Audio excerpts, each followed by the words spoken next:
Check 1 2. Check 1 2. Good morning, colleagues.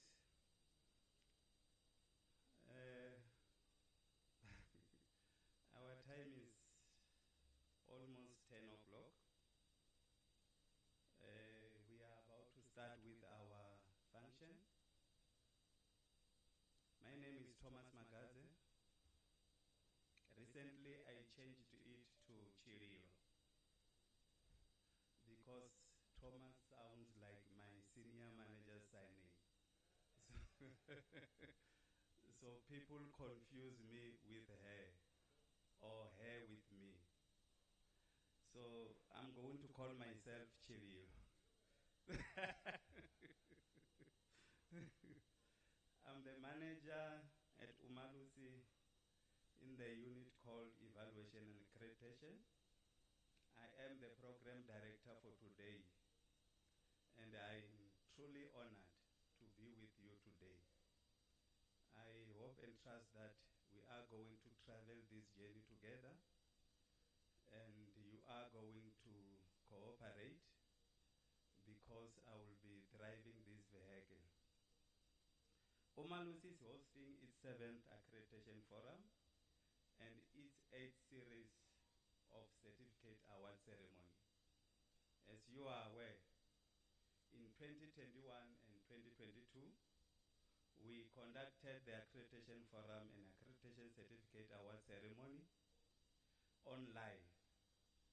By hosting this forum in a hybrid style, that means online and physical, we made history in 2023, and we have continued with this practice in 2024 and today. As you have noticed, we do have presenters in this room, employees of Umalusi, and some of our guests attending in-person meeting here in Centurion. And in parallel, the meeting is being streamed as a webinar for online attendees countrywide.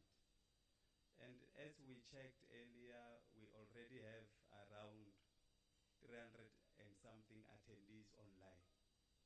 So it's a good audience. In today's meeting, accreditation certificates are being awarded to institutions that were granted accreditation between 1st of January 2024 and 31st of December 2024. This simply means that the institutions that are here today have received accreditation last year, and we are going to celebrate them today. The purpose of the forum, in addition to formally congratulating the institutions that have achieved accreditation, is to create an opportunity for Umalusi as an organization to interact with stakeholders with regard to Umalusi accreditation processes and procedures, and also to discuss current legislative and operational developments which impact on the sectors, and to share indicators of good practice. Ladies and gentlemen, we need to understand that the purpose of today's accreditation forum is not to discuss the accreditation process and the requirements in detail. This is because we do have something what we call pre-site visit meetings. We also have quality promotion meetings that we have as Umalusi. And that is where we discuss accreditation process in detail. So today we are pleading with you not to expect us to go into detail with regards to accreditation process. Ladies and gentlemen, allow me to call Mr. Shadrach Ngoveni or Mr. Pete Mahlangu, the Health and Safety Officer of the venue that we are today, so that they can come and brief us, all of those who are in attendance in this room, so that they can come and talk to us about the health and safety matters. Over to you, Mr. Mahlangu, if you are here, or Ngoveni, if you are here.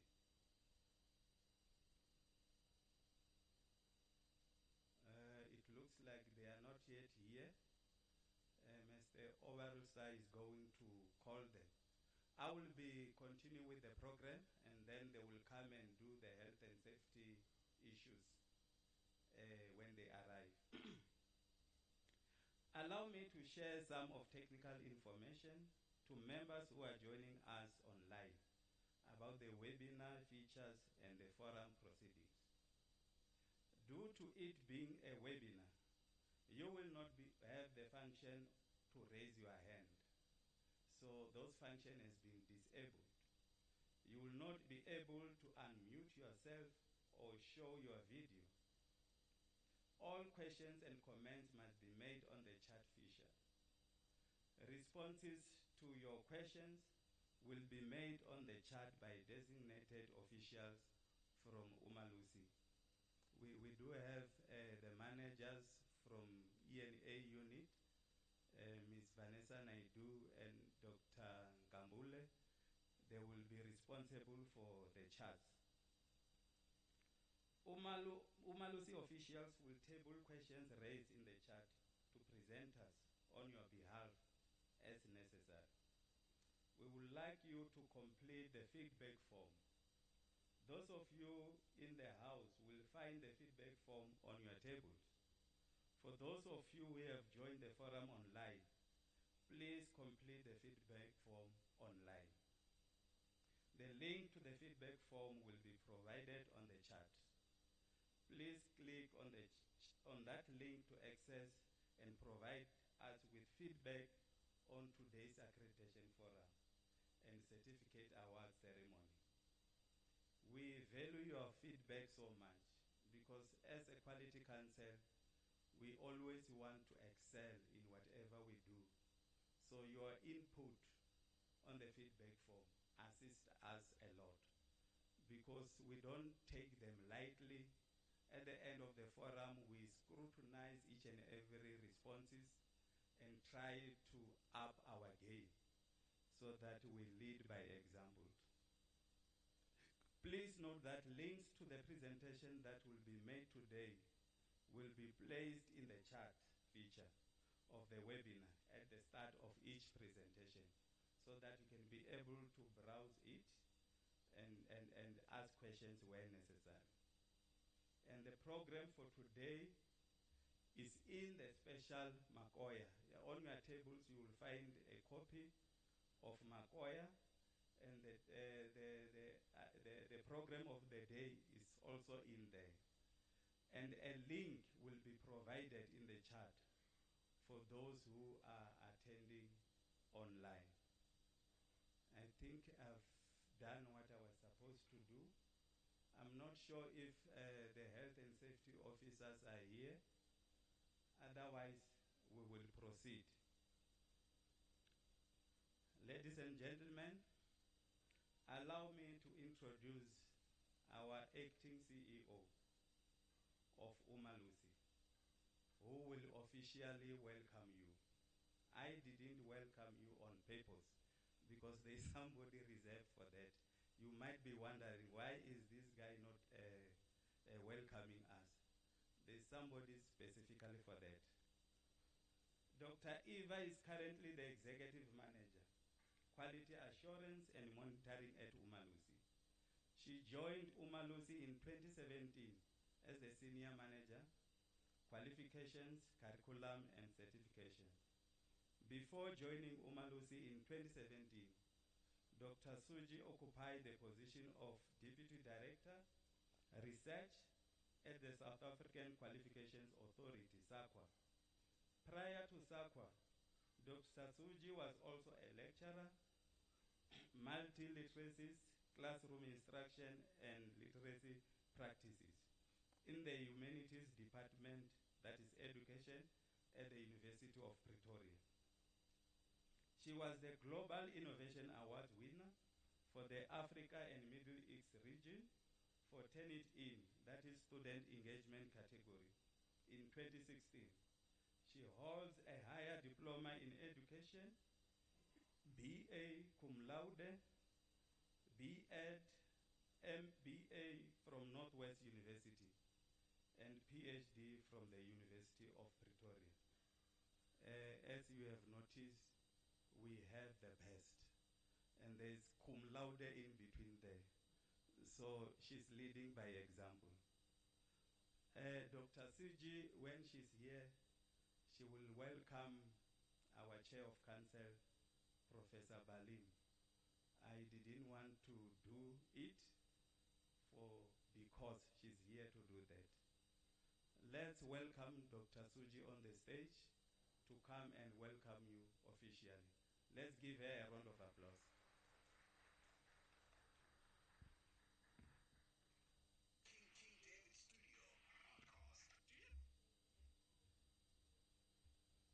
Thank you very much, Thomas. Let me start by extending the apologies of our Chief Executive Officer, Dr. Mafura Kometsi, our Chief Financial Officer, Mr. Hendrik van der Walt, and the Executive Manager, Qualifications and Research, Mr. Emmanuel Sibanda, who are attending meetings outside the country. I acknowledge the presence of the following people in our meeting. We have Prof. Yunus Balim, our Chairperson of Umalusi Council. We also have today Dr. Makocho, our guest speaker. We have the Accreditation Committee of Council members. We have Ms. Cindy Thomas, the Umalusi Senior Manager of the Evaluation and Accreditation Unit. Online, we have Dr. Ray Peniston. He's the Chief Director, KwaZulu-Natal Department of Education. We have Mr. Ramureng Mureng, the Acting Chief Director, Northwest Provincial Education Department. Ms. Kelabogile Sicharo, the Chief Education Specialist, Department of Basic Education. Ms. Sibonile Mbele, the Deputy Chief Education Specialist, Gauteng Department of Education. Mr. Gerald Niels, the Acting Senior Education Specialist, Northern Cape Provincial Education Department. Ms. Manuku Sehutswani, the Acting Deputy Chief Education Specialist, Northern Cape Provincial Education Department. And Ms. Fudiwe Bikisha, the Executive Manager, Independent Examinations Board. Any other officials from the Department of Basic Education, provincial departments of education, and private education assessment bodies who are present in the online meeting. The principals and managers of private education institutions represented here today, members of school governing bodies, Umalusi senior managers, managers and staff, distinguished guests, ladies and gentlemen, good morning.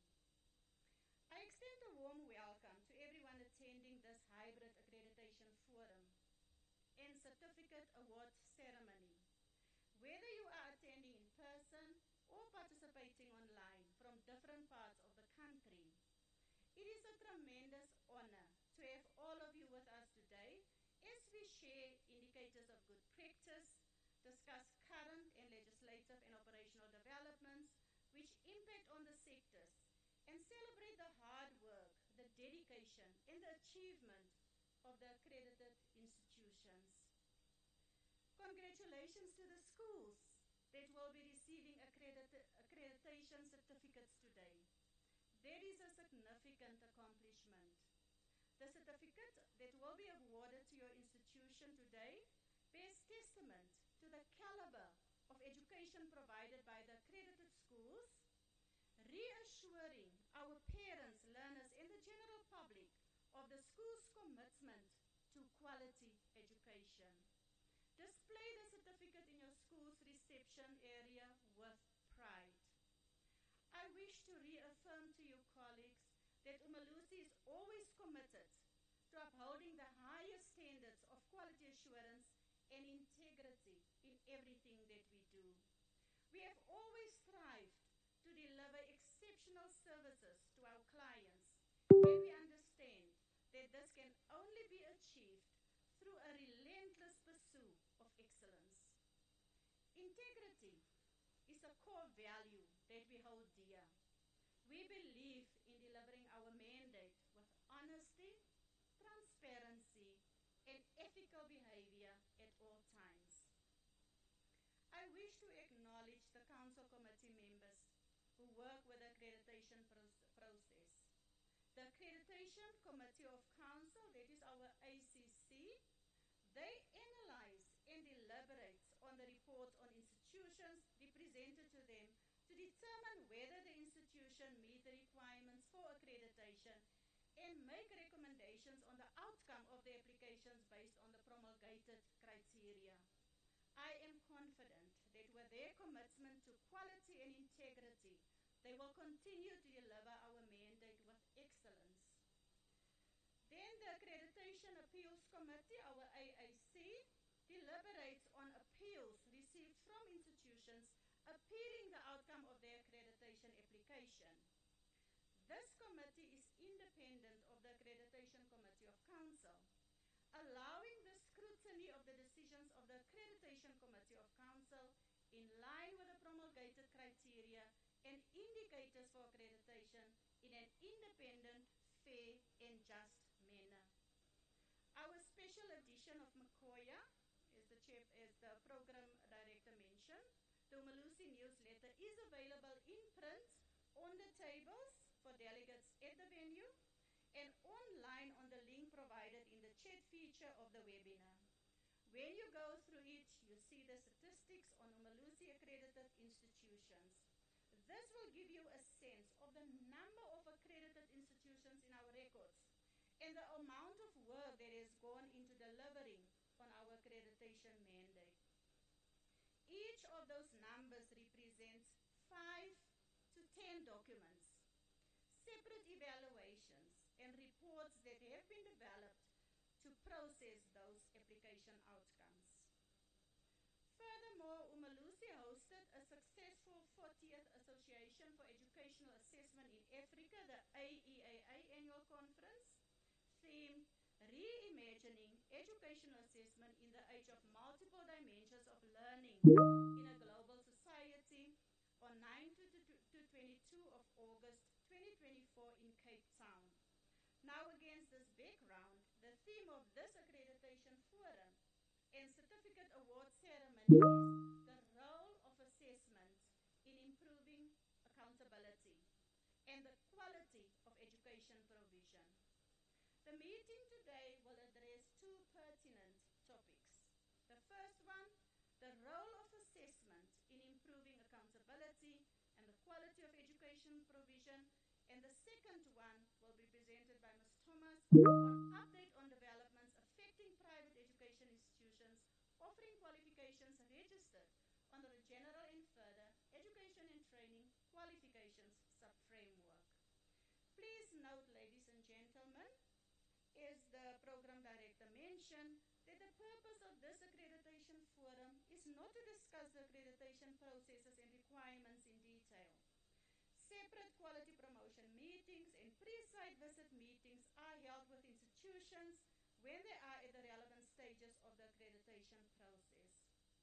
I want to extend my heartfelt gratitude to every institution represented here today for your unwavering commitment to excellence and passion for quality education. Umalusi congratulates all the institutions being awarded accreditation certificates today. I will now introduce Professor Yunus Balim, our chairperson of Umalusi Council, to make the opening remarks. Professor Yunus Balim holds a BSc, MSc, and PhD degrees in civil engineering from the University of Witwatersrand in Johannesburg. He spent 6 years in the construction industry and has been a full-time academic since 1989. His research is mainly in cement and concrete material science. He was the founding president of the African Materials Research Society. He served as the Deputy Vice Chancellor Academic and the Vice Principal at WITS for 7 years and was the founding Vice Chancellor of the Sol Plaatje University in Kimberley. He served on the Council on Higher Education and was chair of the Higher Education Quality Council. He is presently the chair of the council at Umalusi and is a member of the board of the CSIR. Ladies and gentlemen, help me to welcome Prof. Balim to address us. Thank you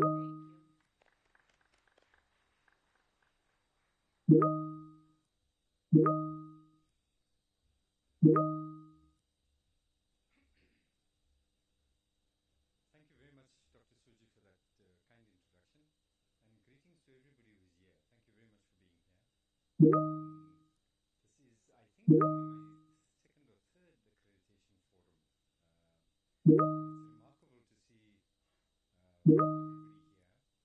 and the extent to which we take this process very seriously. And that's important.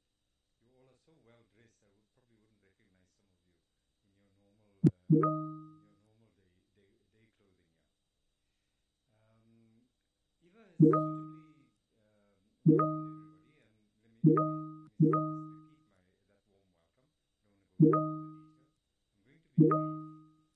I'm going to be brief, but I did want to spend a moment, and also, of course, to mention my fellow council member, Dr. Lindiwe Mokocho, who will be addressing you shortly. But I wanted to take a few minutes just to reflect a little bit on this process of accreditation and what it means. And I do want to start from the perspective of the fact that good democracies rely on good, strong social institutions. Social institutions that draw the confidence of their society. And that confidence comes from a whole range of beliefs almost, and trust. It is about trust. If you go into your local shop and buy a packet of salt, nobody goes home to test that the correct amount of iodine has been added. You are told that you're buying salt with iodine in it, but nobody goes home to test that. And the reason is we trust the social institution whose duty it is to ensure that the products we get in our home are correctly constituted. And this is an important thing. We see a lot of anger in the world at the moment. Lots of people are angry all over the world. Angry people generally respond in right-wing ways. And that anger is sometimes quite justifiable. When we ended the Second World War, we said we would construct society to give everybody a reasonable chance at a dignified life. Not a wealthy life, but at least a life of dignity. Well, we haven't delivered on that promise. We've been grotesquely failing in many ways. And it's a reason to reflect on the fact that protesting citizens will run past a church or a mosque to burn a school or to burn a clinic. And we must ask why. And that's because the social institution has let them down. My grandmother sat in the queue at the clinic for 8 hours, and at the end of the day was told, come home, the medicine has run out, go home, come back tomorrow. Well, the next time I feel angry, I'm burning something, and it's probably going to be a clinic. Why do people burn schools? Why do people stop children from going to school? There's a crackpot culture around the world. We keep girl children out of school. We take children and give them a gun and turn them into soldiers. We don't like the fact that our road is not built, so we prevent children from going to school. There's anger, and it derives from mistrust of social institutions. You and I don't want to see a judge in a casino. It's legal for other people. It's legal for a judge, but it's not acceptable. We don't want to see the vice chancellor of a university or the principal of a school walking drunk down the road. And what they can't say is, it's my day off. That doesn't count. You are head of a social institution that is called a judiciary, a court, a school, a university. And that means something. And that means those of us who accept those positions must be willing to be held to higher account. What is acceptable for other citizens is not acceptable for us. And that's what we do when we arrive and say that we now work, teach at a school that is accredited. Umalusi has taken the responsibility for that, or been given the responsibility for that accreditation process. And that means something. It means accountable. You can now be held to account. If you step out of line, parents have the right to say, this school was meant to do this but has chosen not to do it. And somebody will be held to account for that. You're also held to account for a benchmark of quality that is hopefully the best that we can think and be. That's what the quality we want to achieve, because our students deserve no less. Our learners deserve no less. We come from a terrible history where, one of apartheid's worst achievements was to interfere in the relationship between those who wish to teach and those who wish to learn. That was probably apartheid's worst impact. The impact is still being felt. Many of us come from generations where either ourselves or our parents were victims of that kind of behavior. But I want to remind us that there's a reason that in most Nguni languages, I know in languages around the world, the root word for a priest and a teacher is the same. We say mfundisi. Because we think of teaching as a sacred business. The relationship between those who teach and those who learn is a sacred relationship. And the Pope or the Imam or the President of the country arrives, they wait at the door of our classroom until my learners and the teacher in the class says, it's okay for you to enter. You wait outside, because you have no business interfering in that relationship. And if you burn my classroom, I'll be teaching under a tree. But if one young person says, I want to teach, I want to learn, I get out of bed and come and teach. That's what we stand for. That's what we were meant to stand for. And in many ways, that's what accreditation is meant to represent. So well done to all of you. Having achieved the moment of accreditation is a special moment. It means that you've achieved the requirements, but more importantly, you've put up your hands and said, I'm willing to stand for those level of standards, and I'm willing to stand for that level of accountability. I wish you well. What you do is important, because you are actually impacting on the lives of the yet unborn, and that's important. Take it seriously, and again, very well done to all of you. Thank you very much.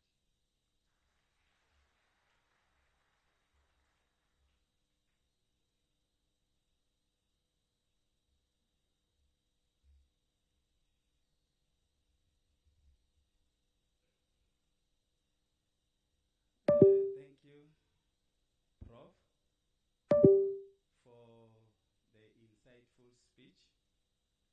I've noted something. You didn't have anything on paper.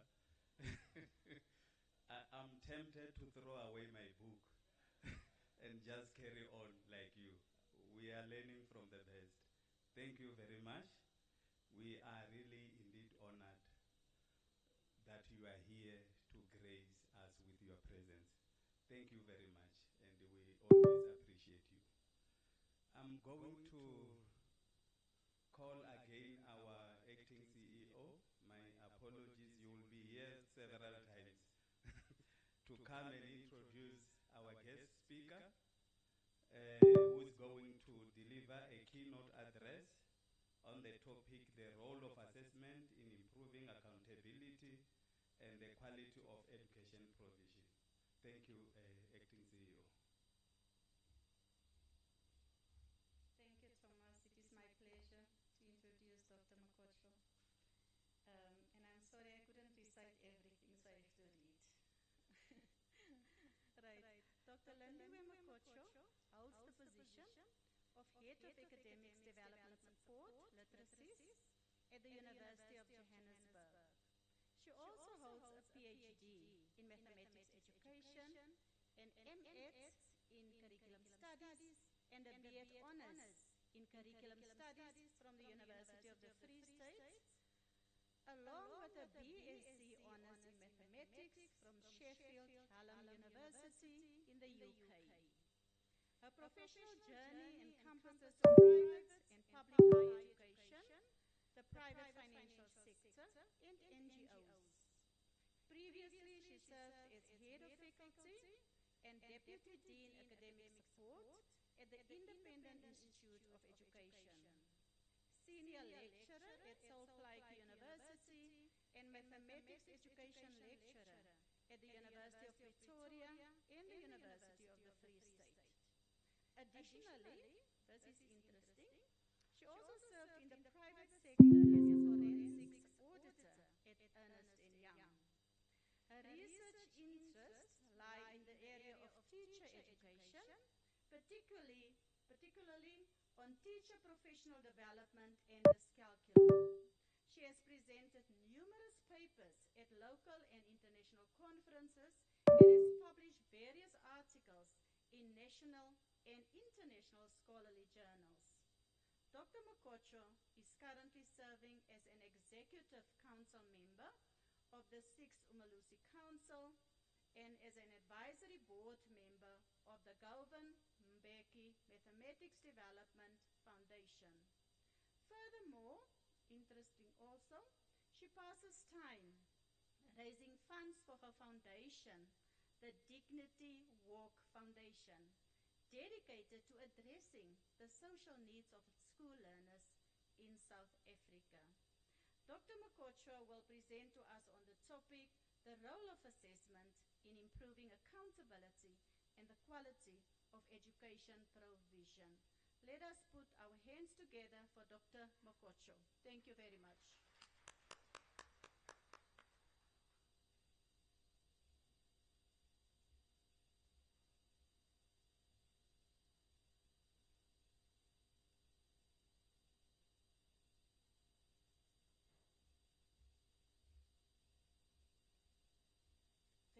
Thank you very, very much for that welcome. And I'm truly honored to be here today to be talking to you about the role of assessment in improving accountability and the quality of education, such an important topic in our country. And I would like to make a special acknowledgement to the chair of Umalusi, Professor Balim, and honored to serve in the council with him, even though he threw me under the bus this morning by coming just empty-handed. I have a laptop and a backup plan. And also just to acknowledge our acting CEO, Dr. Thomas, truly honored. Dr. Suji, sorry, my apologies. And my fellow council members, the members of the Umalusi team, and all the esteemed honorable guests from the Department of Education. Really, really, we greet you this morning. And like I said, I really feel privileged and honored to be here to be talking to you on such an important topic. It is one that is also really close to my heart. I remember when I was doing my honors in education, when I was changing direction to honors in education and attending that lecture in assessment, I was convinced I was going to major in assessment, but I had to take a different course. So I feel really honored to be here and talking to you on this topic. I believe my presentation is also showing there. So I just wanted to do that so you can at least follow with me. So I've mapped my presentation today as follows, that I would like us to talk about the purpose of assessment in the education context. And I would like us to look into the assessment as a measure of accountability. And how does assessment really improve the quality of education? And the impact of examination irregularities. And I know serving at the council, this is one of the very, very thorny and critical areas that we look into. And also I'd like to look into the strengthening assessment, how we could strengthen the assessment policies and practices. Now, thinking of assessment, in general, assessment is known to be a mechanism of analyzing, of trying to find something in detail, get to understand it. You can use data to get into the deeper meaning of whatever it is that you seek to understand. In the education context, assessment in education is not just about testing students and just assigning grades and they've performed well. It goes deeper. It is assessment as a topic is critical in ensuring accountability and enhancing the quality of education provision. It provides us with an opportunity of getting quantifiable data on student learning and their performances. It is through this data as teachers that we get to understand whether learning has taken place or not. And it is very critical even for school managers, for principals to get to understand whether teachers are teaching enough in the classrooms. So it is a very important tool with the data that it gives us. And we know in South Africa at the beginning of the year there's a big commotion around schools. Which schools do we need to take our children to? And all parents want to take their children to the best performing schools. And it is through assessment that we get to identify the schools and differentiate the good schools and not so good schools. And it is largely because of how they have performed. And this information allows education managers as well to identify areas of improvement. If school A is known to be better than school B, as school B you would want to know what is it that to improve. And indeed it is through the results, the assessments, that we get to have these conversations. What we mean when we're talking about assessment as a measure of accountability. Now, accountability itself is quite a heavy term. It refers to the responsibility that institutions, educators, and policymakers have to make sure that there's something that they do, which is their role, their responsibility in ensuring quality education. So you have key stakeholders in education, the institutions, which will be your schools, your colleges, the educators in the schools, the policymakers, each of those. And this is another very thorny issue at the moment. And there's nothing wrong with homework. But what do you do with the information that you get from the homework and the quality of the homework that you give will set the tone in giving you the information that is necessary. So you see, those little assessments, those little tasks that you give to students, they need to be well thought out. And through these assessments, there has to be a way of communicating between a teacher and a student. The student needs to be satisfied, or a learner in a school setting, that teaching has been provided, and therefore students don't need to be spending long hours struggling with homework. It should be a good indicator of monitoring progress for the teacher, for the student. And it should be a good tool as well for the parents, the teacher, and the learner to be collaborating around that. So these regular assessments that we give, they need to have a lot of thought that go into it. There has to be some form of feedback that goes into it. And everybody involved needs to have a form of accountability, and more so for the teacher who prepares and builds and gives that kind of a task. In looking into the measure of accountability, we're looking at it in terms of the effectiveness of a teacher. And here I really want to urge the principals, the education managers. It is important that when we hire those who teach learners, that we hire people with the right qualifications, with the right content, and the skill to be able to impart that knowledge that they are set out to do so. Because it is through this ability that, as a manager, you remain accountable in making sure that every teacher is qualified and they can deliver. And in turn, it is important that the assessments that are set out are assessment of good quality, and there is a close link between the curriculum and the assessment. We know that the two can be separated.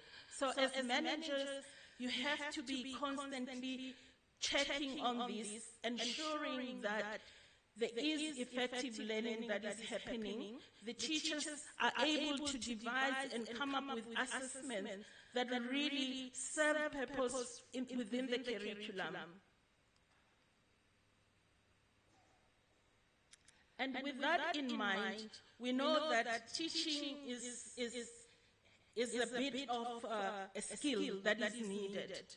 And when the results are not speaking, it is important for leaders to really look deep, whether perhaps the teacher needs to be empowered with good pedagogical skills. And moving on to a sense of being accountable for those who are in education, the institutional performance as a whole, as a school, you will always be getting data that is coming from the results, from the assessments that you've given. And just taking a step back, maybe speaking to the colleges especially, when we're talking of practical learning, and it is very easy to bombard students with assessment that speaks to theory. But we need to be thinking of assessment that also speak to practical. Remember, learning doesn't end in class. It is a learning that prepares students for a world, maybe at a university, at a college, or even at work.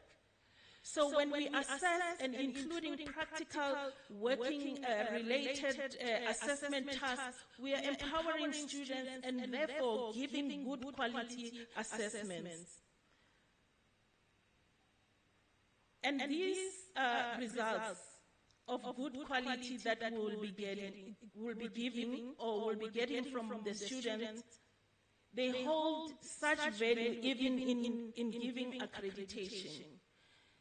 And it also helps to see how you are doing as a form of accountability, that you get the teachers, the parents involved, and maybe even the student involved by giving surveys and getting that kind of a feedback to keep checking whether the assessments, whether the students are getting is of good standard. But generally speaking, demonstrating accountability through robust assessment framework is essential also in just maintaining public trust, the accreditation and compliance with the education standards. We know what happens when parents do not trust what's happening, and largely it will be linked to the results of that school.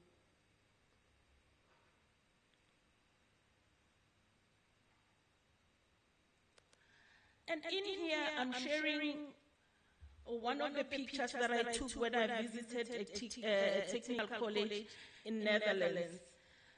In that picture, it's a group of learners. I think they were about 12, 13 years of age.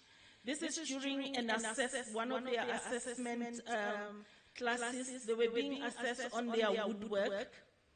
And the house at the bottom, it is a house that was created by the same student.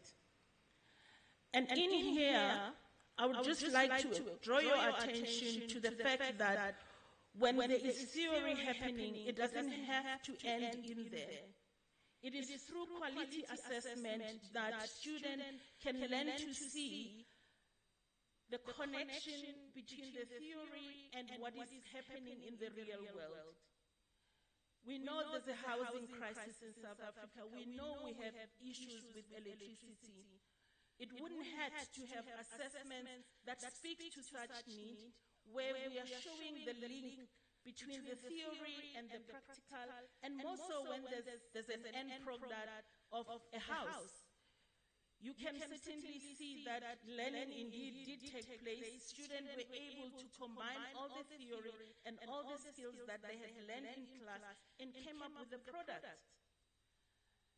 And I'd like to challenge that there's nothing that is stopping us within the curriculum. In fact, from doing the same. In fact, countries like Japan are big on problem-based learning, are big on active learning strategy, wherein students are encouraged to solve real-life problems through the assessments that they cover in class.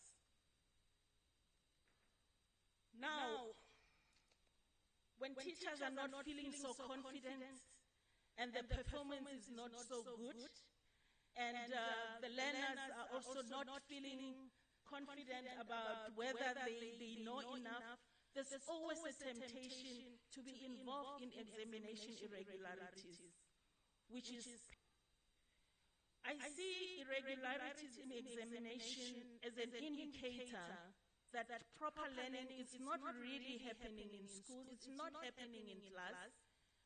Perhaps the teachers are not qualified enough. Perhaps management is not involved enough with what's happening into the school. Perhaps management is not talking to parents and getting the feedback.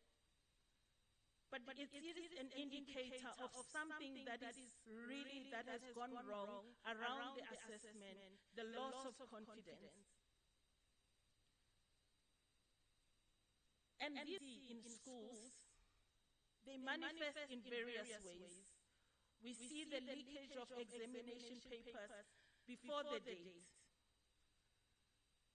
We see the plagiarism and unethical assistance during assessments. We see a lot of group copying. And just poor invigilation in management. We see poor handling of scripts.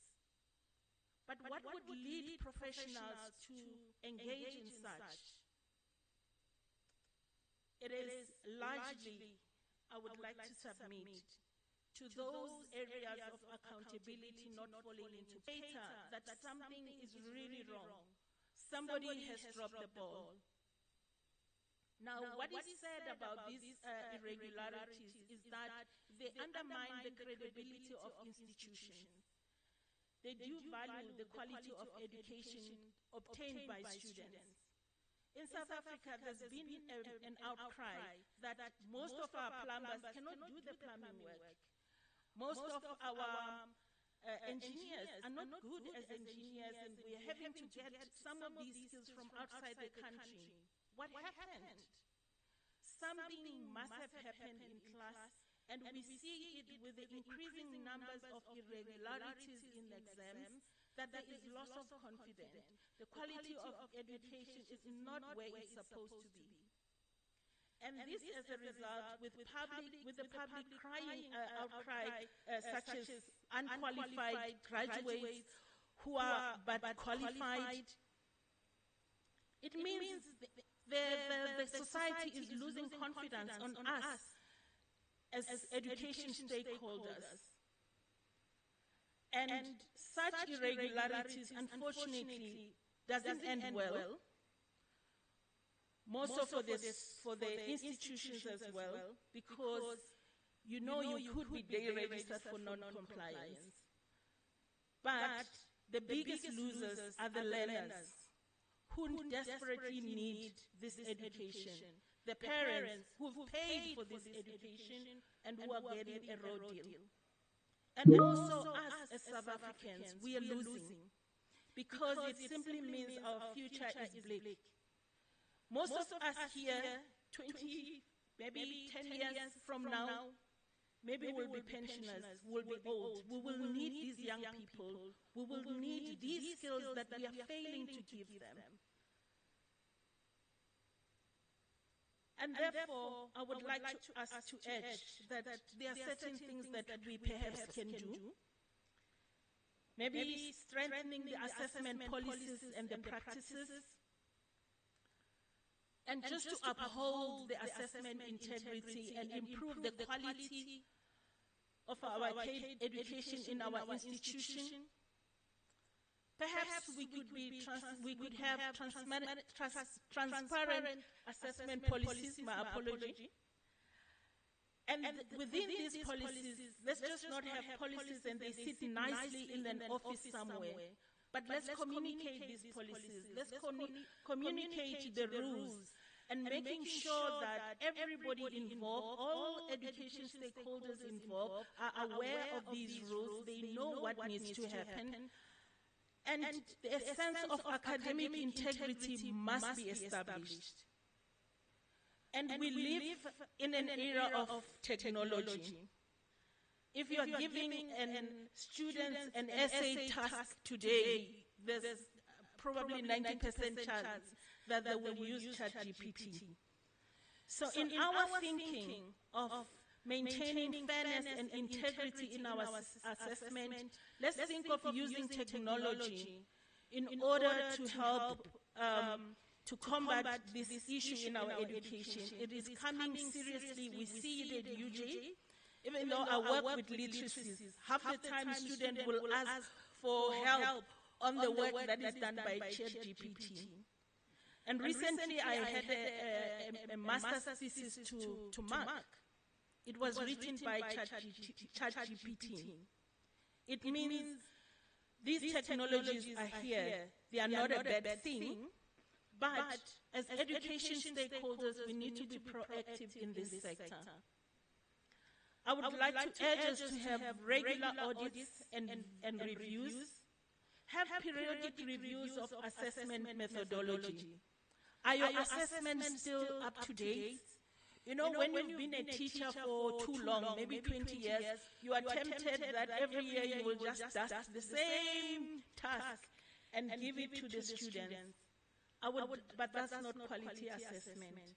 I would like to urge us, let's think carefully about the methodologies of these assessments that we give. I showed a picture earlier of one of the assessments I saw in Netherlands. There's nothing that is stopping us. Let's move with the times and try to include industry within our assessment. Let's have tasks that are sending students to the industry. Let's have a close relationship with the industry. Remember, these students, we are preparing them for a world of work. It can't be that again and again we're still talking about unemployed graduates. Let's prepare these learners at every point we have for a life, for a future outside their classroom. In fact, I remember as a young girl, in my class, we had a sewing class. I'm telling my age. And as a 13-year-old, I remember I saw an apron. So I can sew a button, I know how to create a hole, I know how to create a hem, to stitch. Those are the skills I learned at the age of 13. Why did we stop? We live in South Africa, the sun is beautiful. I used to have garden classes in my time. We have issues of hunger. We have people begging in our streets. How can it be when we have the sun shining, we have the rain?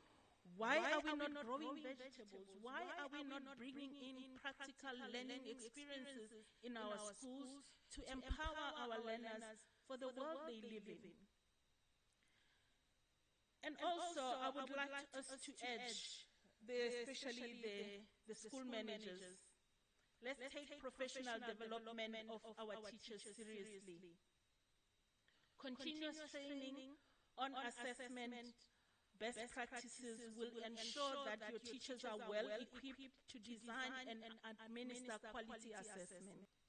You know, when you buy a car, you don't buy it and just drive it forever. From time to time, you service it. So I urge us, even as education managers, let's service our skills, let's service our knowledge, let's sharpen our sword so that teachers are well equipped and they can assess students and in a manner that will bring justice to the education that is desperately needed in this country.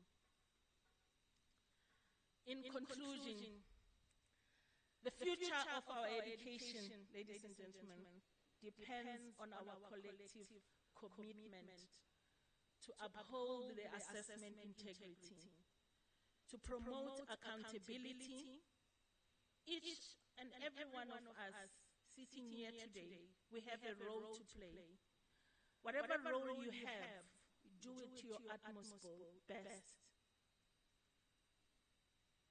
And in ensuring that we can enhance quality education. And as leaders in education, I would like to urge us to advocate for fair and transparent assessment policies in our institution. Let us provide adequate professional development of staff to strengthen their teaching skills and help them to understand how to deliver the curriculum to the learners. Let us ensure that students are excited about learning and foster assessment practices that promote critical thinking and deep understanding of application of knowledge. Those days of asking the functions of are gone. We want to see, if we're talking about the ear, we have to know that in an ear there's an eardrum, and what does an eardrum do, and how does that link with the hormones, if there are hormones. I'm not a biologist person, but the sense is, let us go deeper. And challenging ourselves in challenging the students to seek knowledge, in using their critical thinking skill and empowering them with vision and making them excited about learning and being at school. Let us implement innovative technology-driven assessment practices. ChatGPT is here and all the 4IR. Let us foster a culture of academic integrity among our students and staff. Let us not be found amongst those who've done some exam irregularities. Let's do our best and teach when we must and assess when we must. But let us not be found among those who seek ways of encouraging mismanagement during the exam, encouraging students to learn very early that they can be dodgy during exams. If we can do all these things, we will not only enhance the reputation of our schools in South Africa, but we will also be contributing to the national development and global education excellence. South Africa needs us. And through the words of Barack Obama, who said, the true measure of a nation's success is not its wealth, but the quality of its education. With those words, I thank you for listening.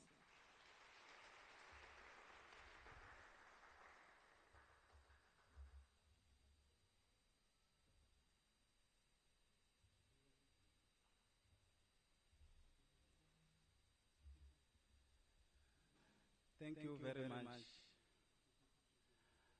Dr. Mkotlo, for the thought-provoking presentation. I think as education managers and people who are responsible for these learners, we have just been challenged, and the challenge has been accepted. We are definitely going to try by all means to do what we have been told today. I, as a person, your chats or your patients on your behalf, and as I've indicated earlier, that will be done if it is necessary. I'm going to allow colleagues who are in this room to raise up your hands so that I can recognize you. I will request our Umalusi officials to assist with the mic.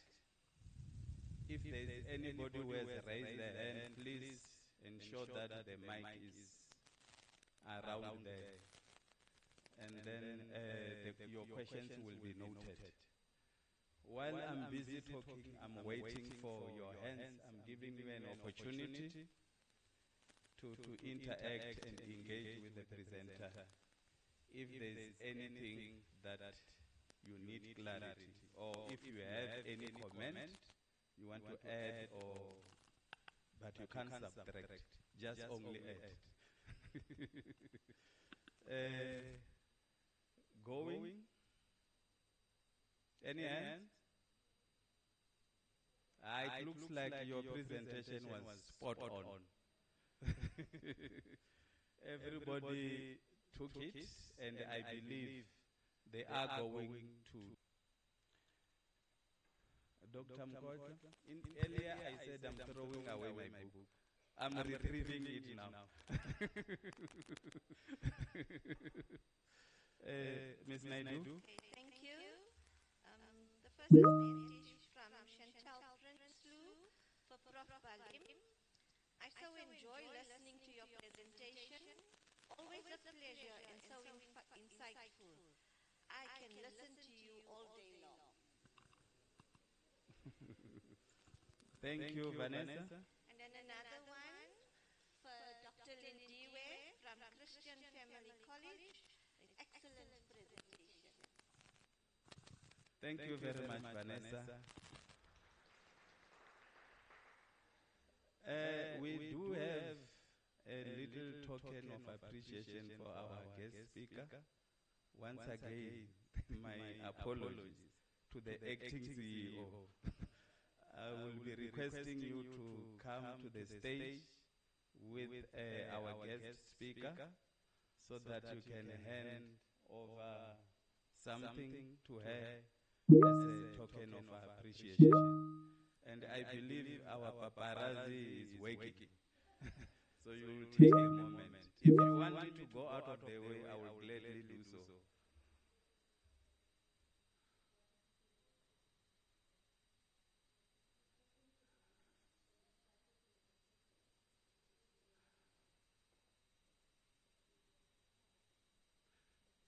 Let's appreciate them.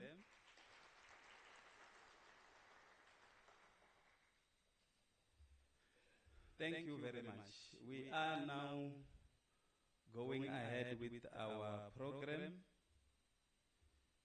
going to our next speaker. I think even this speaker was supposed to have been introduced by the CEO. But anyway, I'm going to do it.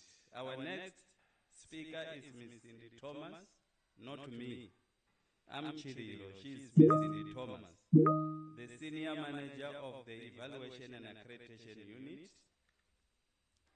Ms. Thomas joined Umalusi on a full-time basis in February 2014 as a team leader for the full-time team of evaluators and subjects, having served Umalusi as a part-time evaluator since 2006. In September 2014, she took up the position of a manager, evaluation and accreditation of Independent School. She is currently the senior manager of the Evaluation and Accreditation Unit since January 2017. In her 35 years service in the education field, she has experience as an educator in grades from preschool to grade 12, head of department, deputy principal, and principal in the independent school sector. She has served as a provincial coordinator for Independent Schools Association, including serving on the KwaZulu-Natal Joint Liaison Committee, a structure facilitating liaison between the Provincial Education Department and Independent School. Ms. Cindy Thomas holds a higher diploma in education, an advanced certificate in education, in mathematics, intermediate and senior phase, and this was cum laude. Bachelor of Education Honors Degree in Education Management, cum laude. and a master's degree in education management. Again, cum laude.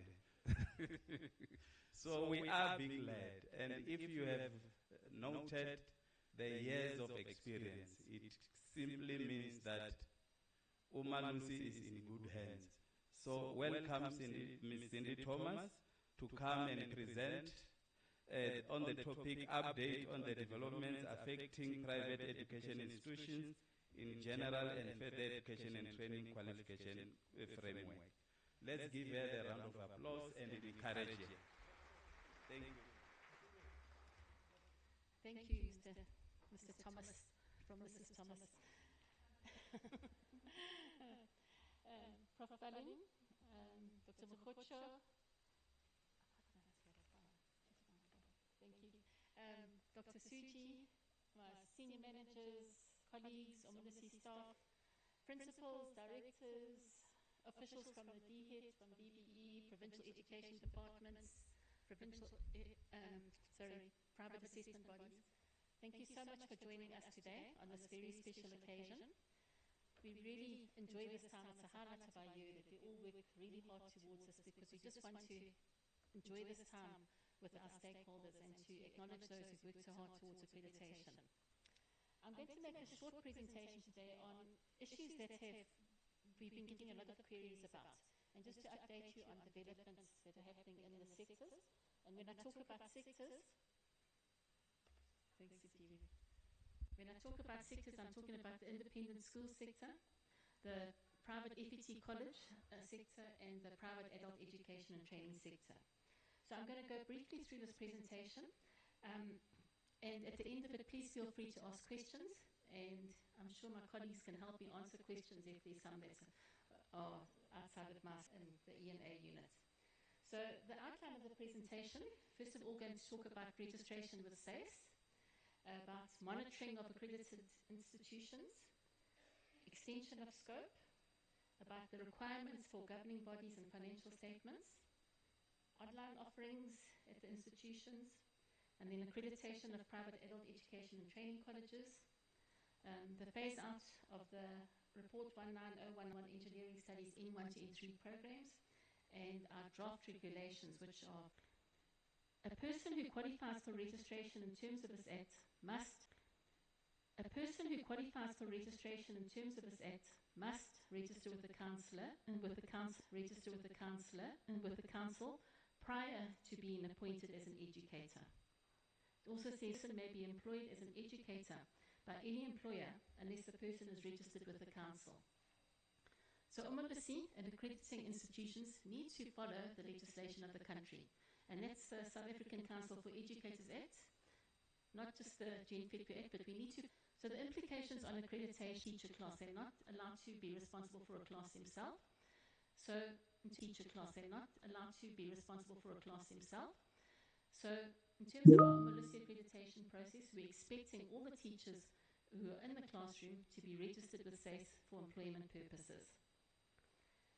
It also says it's also important to note that all educators and lecturers must have a valid employment contract with that institution. If there's no valid employment contract, then how do we know that it's not just a teacher or principal or educator for the day, brought in specifically for the accreditation process? So when we come to evaluate an institution, we want to see a valid contract between that school that we are evaluating. We verify which educators are at the school, and you give us the details of the educators. Then that goes to SACE, and they verify whether that person is actually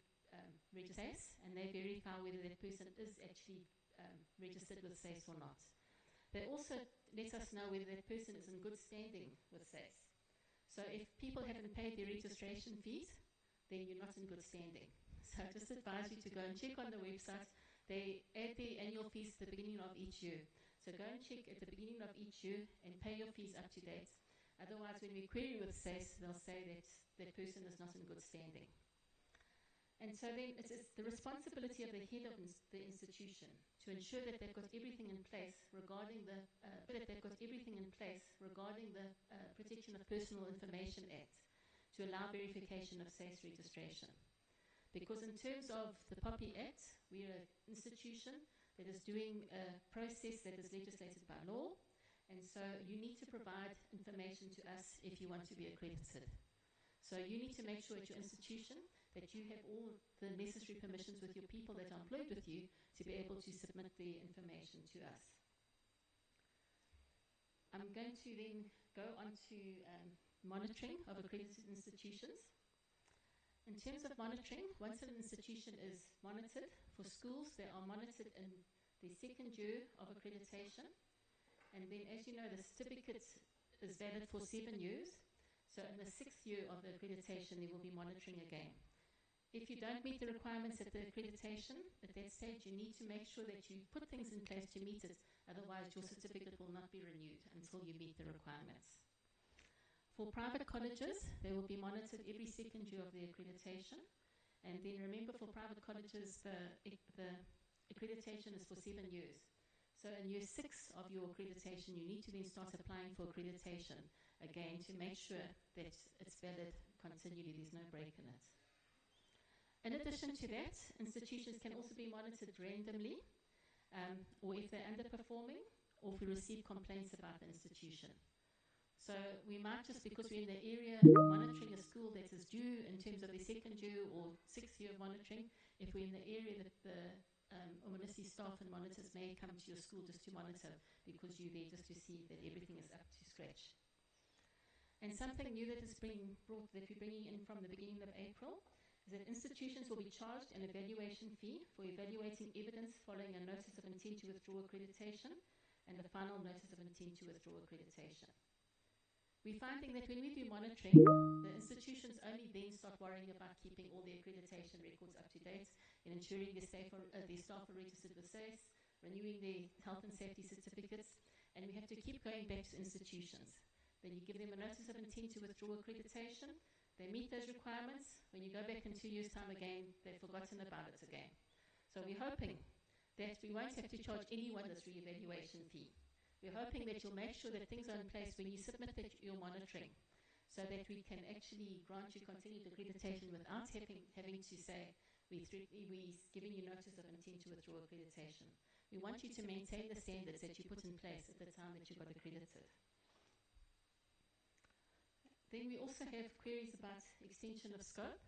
Extension of scope is, for instance, if you're accredited to offer grade 1 to 9, and then you decide you want to extend your scope up to grade 12, then you need to apply for extension of scope on your accreditation.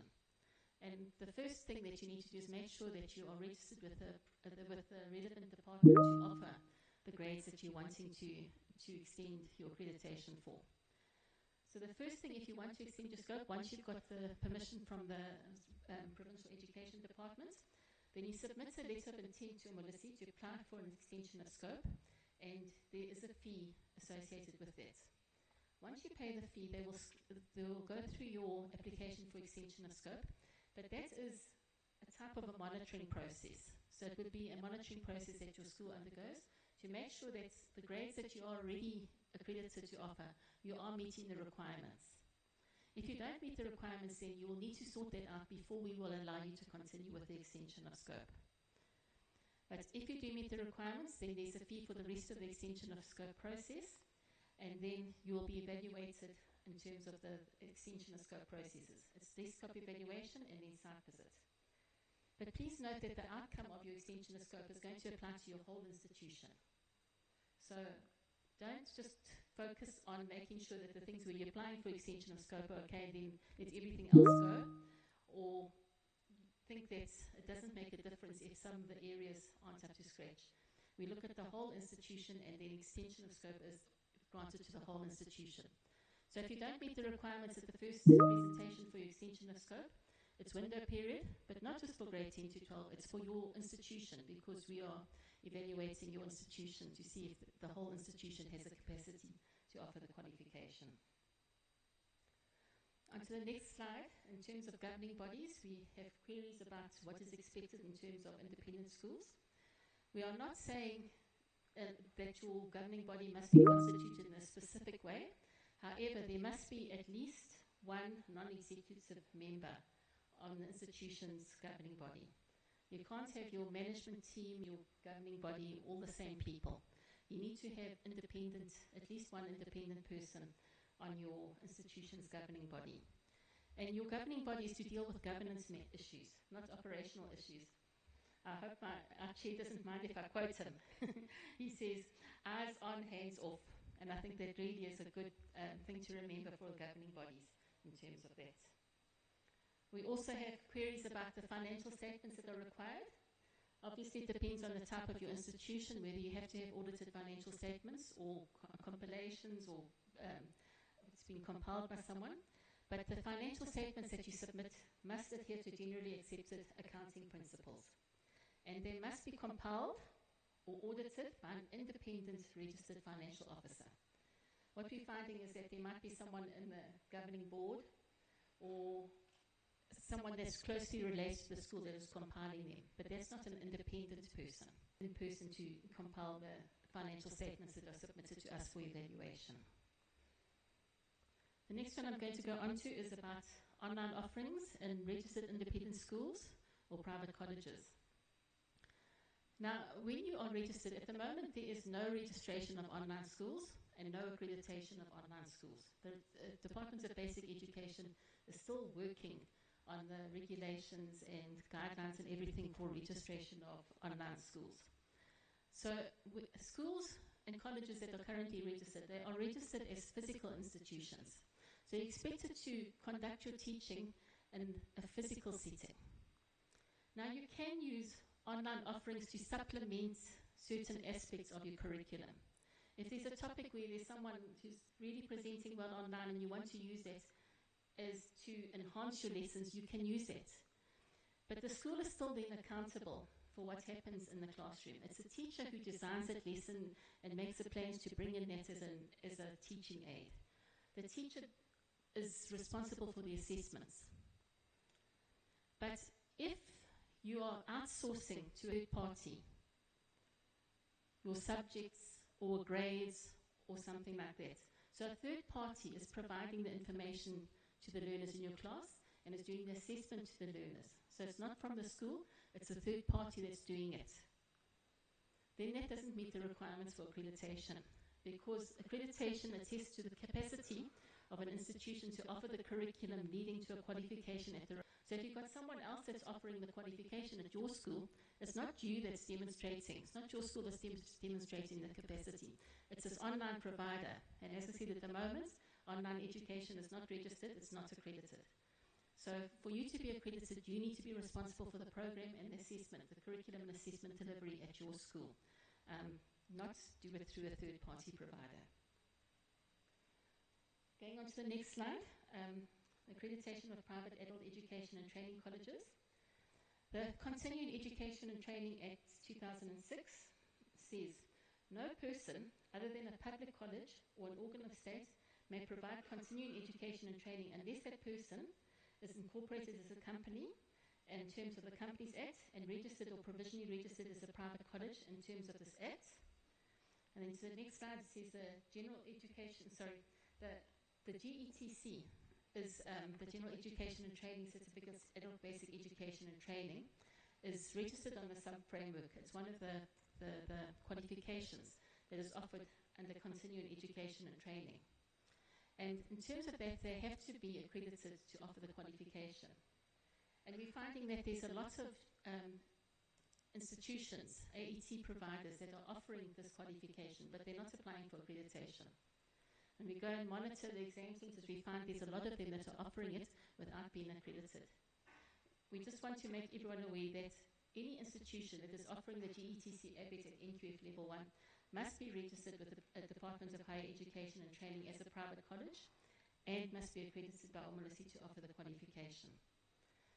As you know that in terms of the schools and the FET colleges, the institutions must be accredited by Omolisi or making reasonable progress in the accreditation process to be able to conduct exams and have exam centers. And that will be coming soon to the adult education and training colleges as well. So please, we are calling on people to register, to come to Omolisi and get accredited for those qualifications while there is time to do it still.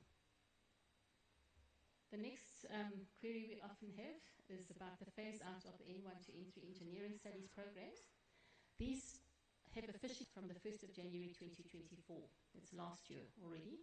We're currently in the teaching out period, which I've put on the slide there. That's from the DHET Circular 0108, outlining the teaching schedule. Now, in terms of that gazette, the last date of enrollment on those programs was the 31st of December 2023. Can we just move to that slide, please? Last date of enrollment to those programs was 31st of December 2023.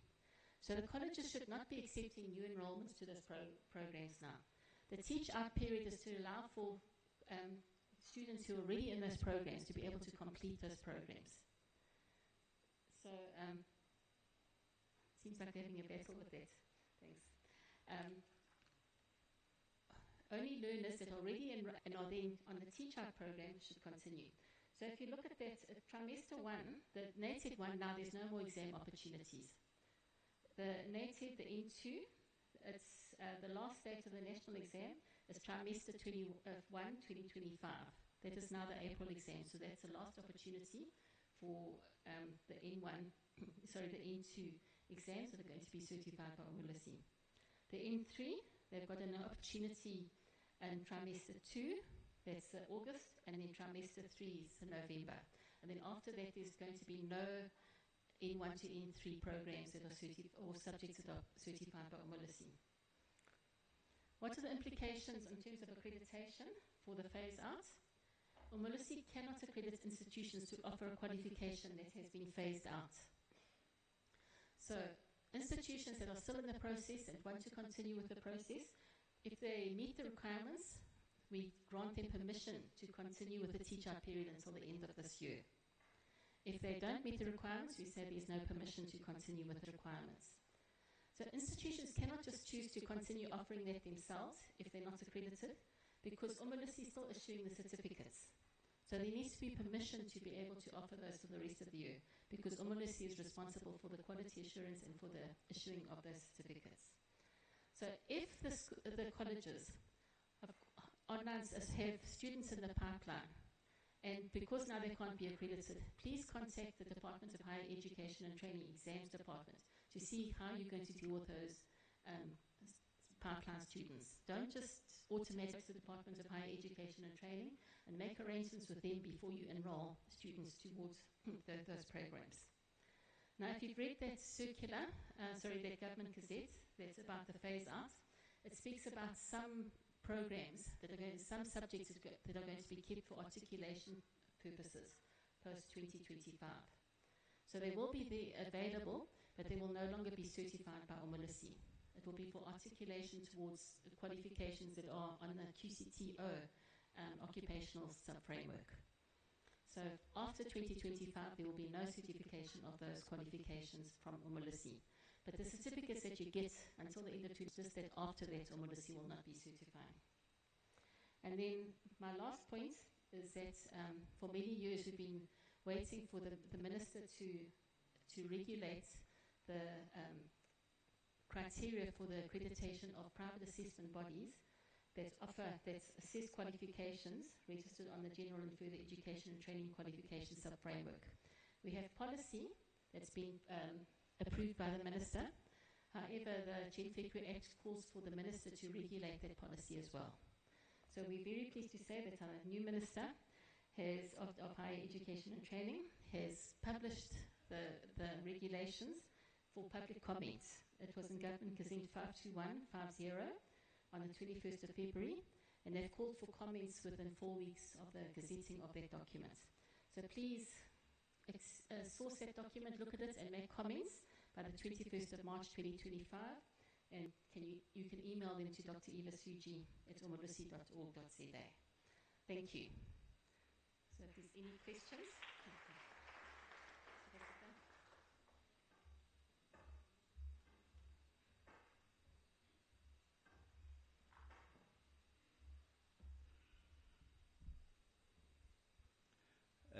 Thank you very much, SM.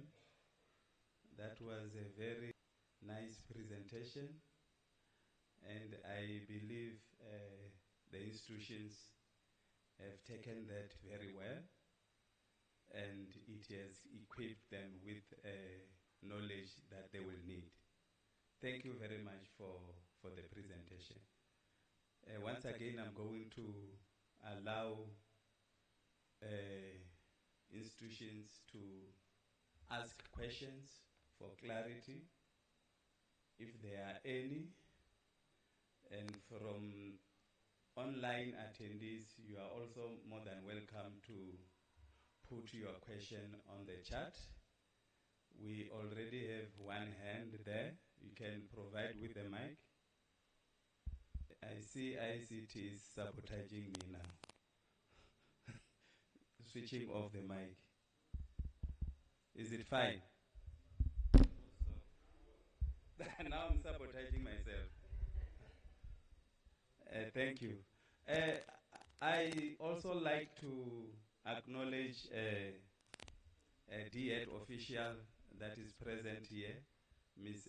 Monica Muto. She has graced us with her presence. We can go ahead with the question. Ms. Thomas will note the question, and